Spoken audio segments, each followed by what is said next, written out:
The response was negative. The incident occurred on a day that was just before Thanksgiving and right before Christmas. I discovered a collection of tests between the subject and her extramarital partner. These revealed that the emotional affair was more profound than she had initially disclosed. I was enraged and distressed, so I sent a brief message to her extramarital partner on WhatsApp. The message read, "Hello, affair partner. It's Hey Wood's wife. Furthermore, he is the father of her 2 children. I wish to inform him that there are genuine individuals on the other side of this situation. Are you as prepared to cause the breakdown of a family as I am to defend it?" I informed my wayward wife that I had contacted him, and she became extremely distressed. She immediately contacted him to apologize and informed him that I had become irrational and also conveyed her regret. Subsequently, he became embroiled in the situation. She deleted her WhatsApp account and removed him from Facebook. Fast forward to the present. We are both undergoing individual counseling and will attend our first marriage counseling session at the end of the month. In 2 weeks, we will embark on a family trip. I have learned that one of her girlfriends will be in the same city and that she plans to spend time with her. Her friend is a therapist.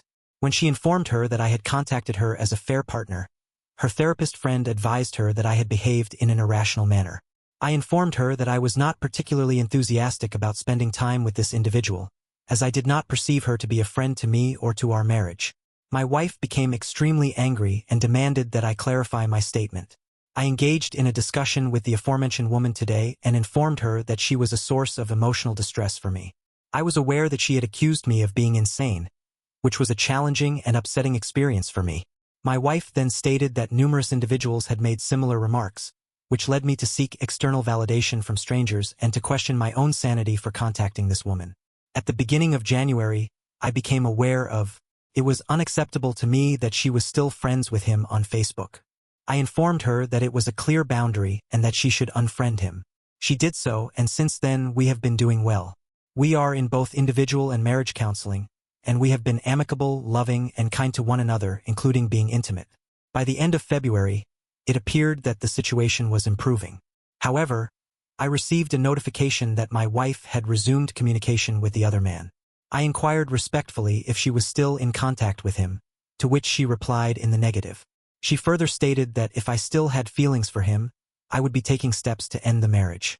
In the context of our marriage, she then proffered her mobile telephone to me. I accessed the WhatsApp application and observed that the account creation screen had not been fully completed. Having established that they were not communicating, we proceeded to enjoy a mutually agreeable week. Over the weekend, we socialized with friends and had a positive experience. Upon returning home, she expressed regret at having to collect our 15-year-old child. The following year, I had previously arranged to collect our daughter from a friend's house. I informed her that I would be returning with our daughter, but that she would have to accompany me and listen to music with me when I got back. Her response was one of anger, and she accused me of attempting to manipulate her. I informed her that my intention was merely to be playful, and that I would be going to collect our daughter. When I returned home, my wife had already retired to bed. Her behavior was reminiscent of the way she was treating me while she was actively given the aforementioned behavior. It was not unreasonable for me to conclude that she was still in contact with her affair partner. Upon accessing our computer, I discovered that they had been in communication with each other throughout this period. Furthermore, she had not terminated contact with him, as evidenced by the fact that she was still speaking to him on days when we had scheduled marriage counseling. This information provoked a strong emotional response. The following morning, she sent me a text message expressing remorse. I inquired as to the specifics of her apology. She expressed remorse for her previous behavior and clarified that she had been sorry for the way she had spoken to me the night before. She then proceeded to enter the bedroom and playfully imitate the act of giving me a flying elbow. She repeated her apology, and I advised her not to concern herself with the matter, as it was of no consequence. She inquired as to my understanding, and I informed her that I was aware of her continued communication with her affair partner. She immediately refuted this, stating that they were not in communication. I pressed her further and asked her to confirm this. I am going to lie about it. I have the evidence, which she found incredible.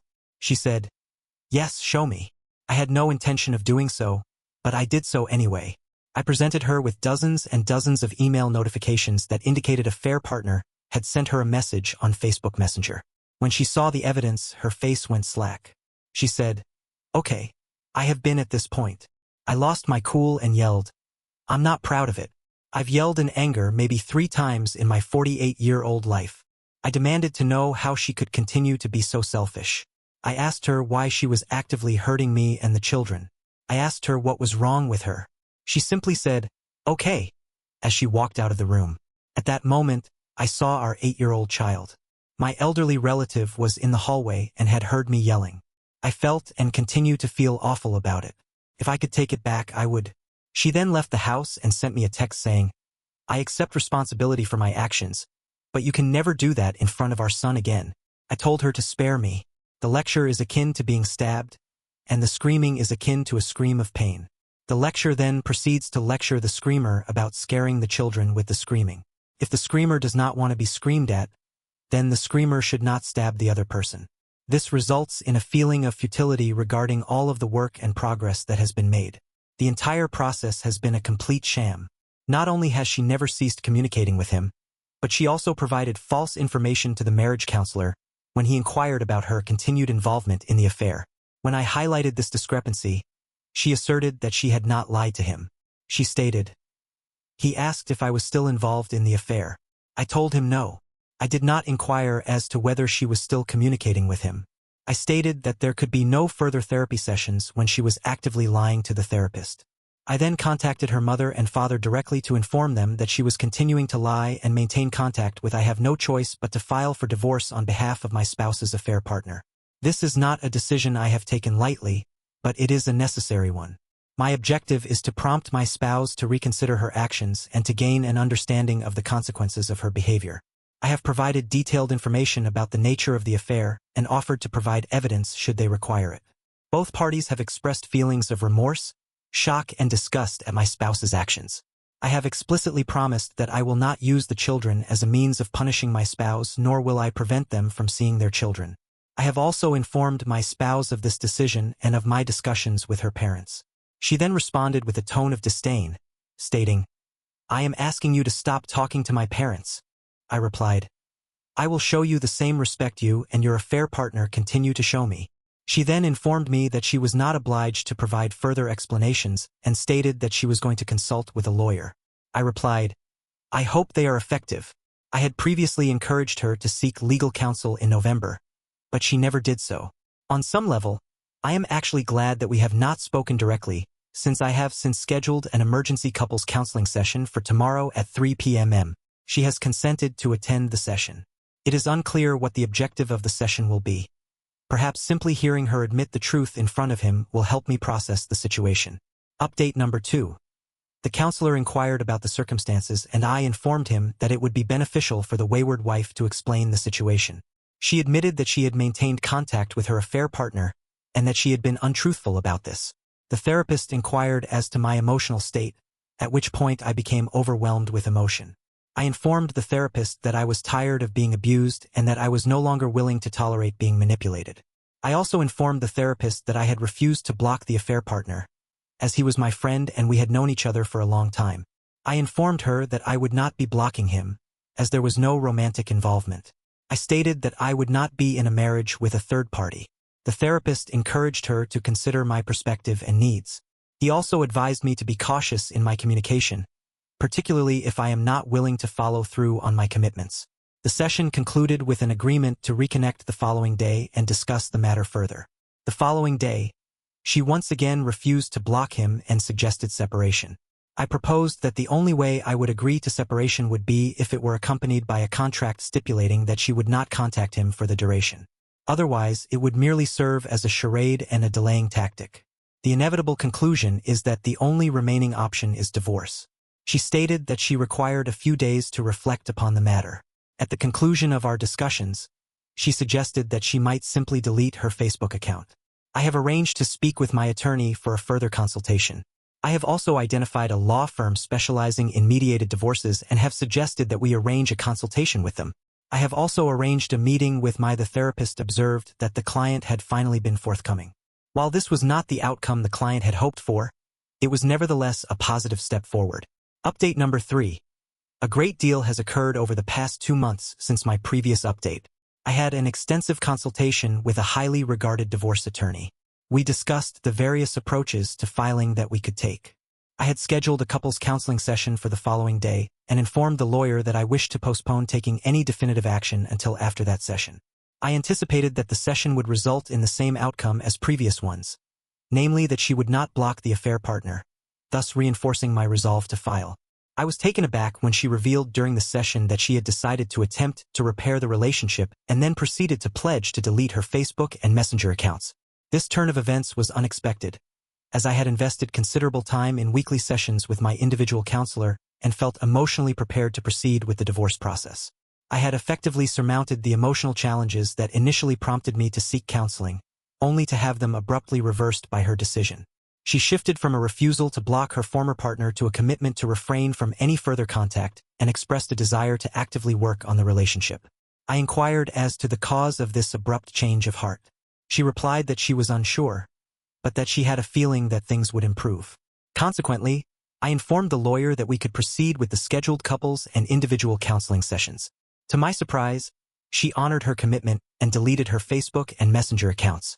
This was the first instance in which her actions aligned with her words. I am aware that she may still communicate with this individual in various ways, but this gesture represented, at the very least, an attempt to make amends. She expressed remorse for the pain her actions had caused me and openly questioned I am unsure how I can even trust her again. I informed her that trust is gained incrementally and lost rapidly. The only way to regain my trust is through action, rather than words. Approximately 1 month ago, we traveled to the East Coast with our children to attend her half-sister's wedding. Initially, there was considerable anxiety about this because our parents live approximately an hour from each other. If we are seeing one grandparent, we need to go see the others. She was particularly nervous about seeing my parents. It is evident that it will be highly uncomfortable. I am uncertain as to how this will play out. I informed my parents that, regardless of their opinion of her and her actions, we were currently committed to working on things. I requested that they treat her kindly during our visit, and they agreed to do so. While we are not pleased with the decisions she has been making, we still consider her our daughter and love her. They said they treated her kindly during the visit, and she expressed in counseling how much that had meant to her during the trip. Our physical intimacy was non-existent. The lack of physical intimacy was a consequence of traveling with the children. Furthermore, the onset of her menstrual cycle on the final day of the trip had an adverse effect on her willingness to engage in physical intimacy upon our return. Despite this, there was no further sexual intercourse over the following 2 weeks. I expressed my frustration and stated that I was unwilling to revert to in my view, a marriage should entail regular physical intimacy. In my case, this would be at least once a week. I am reluctant to revert to previous patterns of behavior. Furthermore, given that at least some of her emotional needs are linked to her desire to feel desired, this is a crucial issue that we need to address. It is possible that I have always had a higher libido, and therefore I am unsure if her desire to feel desired was as a result of wanting to feel desired by someone other than myself. This is a topic for another discussion. A few days after our conversation, I was about to shower and feeling somewhat sexually aroused. I sent her a text message and informed her that she agreed to meet me, and the situation rapidly intensified. Our son's unexpected appearance at the door, inquiring about his mother's whereabouts, prompted a temporary cessation of activities. However, we managed to resume our interaction later that evening. In last week's session with the therapist, I disclosed my desire for more frequent physical intimacy. I informed her that I consider this to be a crucial aspect of our future together. He has undergone training with a man and also with a sex therapist. We discussed the possibility of undertaking some intimacy exercises, which we found somewhat awkward but agreed to try. There is still much to be done in terms of understanding how our relationship ended up in this situation and whether reconciliation is a viable option. The relationship ultimately reached this point, and it is unclear whether reconciliation is even a viable option. We have transitioned from couples counseling every 2 weeks to weekly sessions, as I am committed to building and maintaining momentum. Life is inherently complex, and individuals are complex beings. I am immensely grateful to this community and the collective stories and experiences shared. The difficulties I have experienced have led me to feel less isolated. I am happy to provide further details, as there is a great deal that I did not include previously. In my 4th update last week, I described how my wife was acting in a suspicious manner and was protecting her phone. I approached her while she was texting and she initially appeared distressed. However, she later reassured me that she was not engaged in an emotional affair. I requested the phone from my partner to ascertain whether she was communicating with an unfaithful partner. I was able to confirm that she was not, yet I remained skeptical. I was aware that my suspicions were unfounded, but I was also aware that I was being paranoid.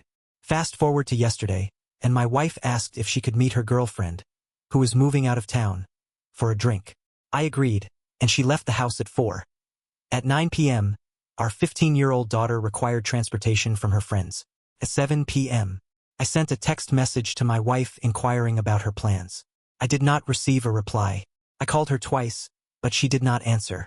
I accessed my iPhone and observed that she was situated in the parking lot of a public park. I called her again, but she did not respond. An hour later, she was still there. Consequently, I dispatched a friend to investigate. He discovered her engaged in a romantic encounter with an unidentified male in a BMW. I requested that my friend record a video of the incident. I then sent him the video. While she was still in the vehicle with him, I obtained his license plate and name. It transpired that he was an executive of the same level at the same company I work for. An hour later, she replied, indicating the end of the interaction. She then exited the vehicle and entered her own to retrieve our daughter. 30 minutes later, my daughter became aware that something was amiss. After pressuring her to explain what was going on, my wife decided it would be prudent to inform our 15-year-old daughter. A year, I spent the majority of the night providing emotional support to my wife, who expressed her dislike of her mother.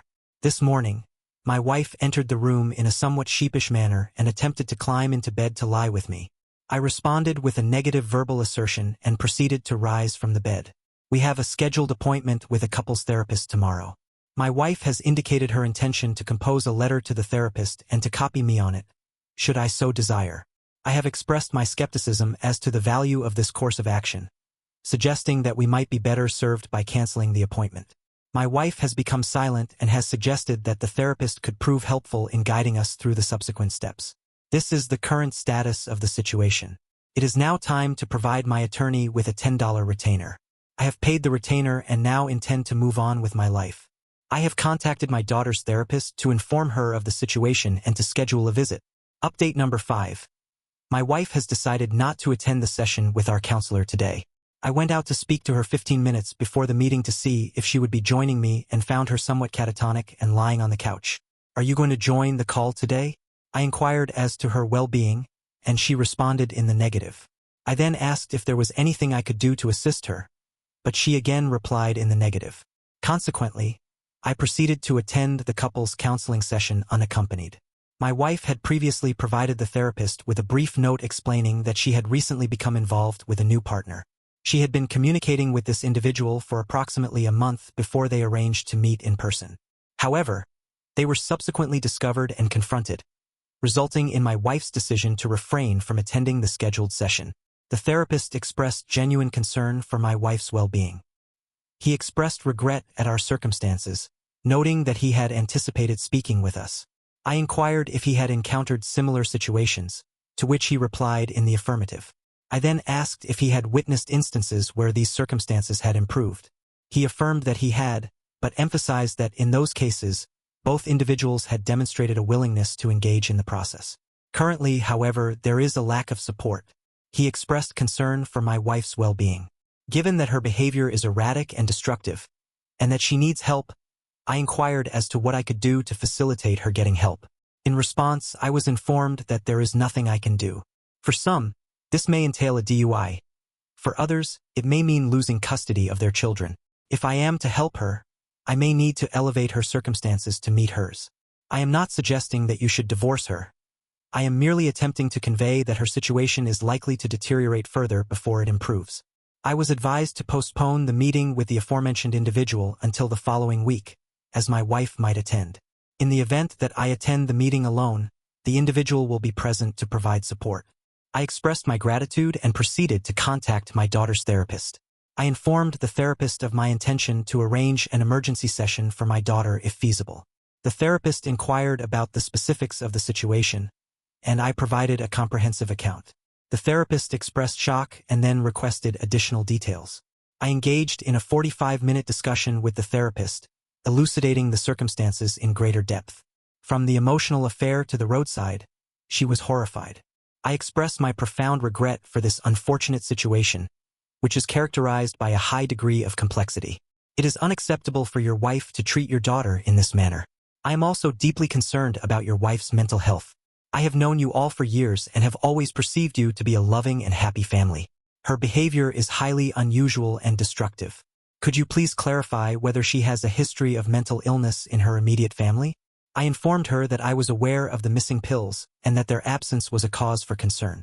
I also mentioned that I had noticed the annex for our dog had been emptied.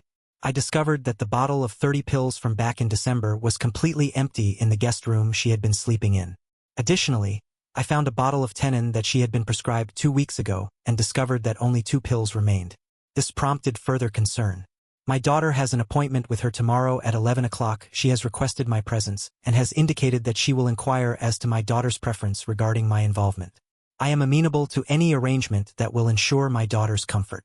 I will consult with the therapist tomorrow to determine the most effective approach to discuss this matter with him. He is 9 years of age and, fortuitously, unaware of the circumstances surrounding his father's absence, as he is preoccupied with other activities. I have requested medical leave from my employer and have received approval for a 1-month leave of absence. I have also scheduled an appointment with a counselor. I have arranged for counseling tomorrow afternoon. I have also contacted a divorce mediator and scheduled an appointment with the 2 of us for next week. I am attempting to avoid being in a situation where I am paying for 2 lawyers to engage in litigation with each other over my financial resources. Furthermore, I am striving to maintain a cordial and amicable relationship with my former spouse. I have ceased the automatic deposit of my salary into my current account and transferred it to a new account at a different bank. This will facilitate the immediate separation of our financial affairs. I am focusing on my children and my wife's well-being. In addition to the aforementioned updates, there are several more that have not been included in this video. A second part is being considered for this account, should there be interest in further developments. Those wishing to receive updates on this account are encouraged to leave a comment. To ensure you are informed of new content, please subscribe to the channel and enable notifications.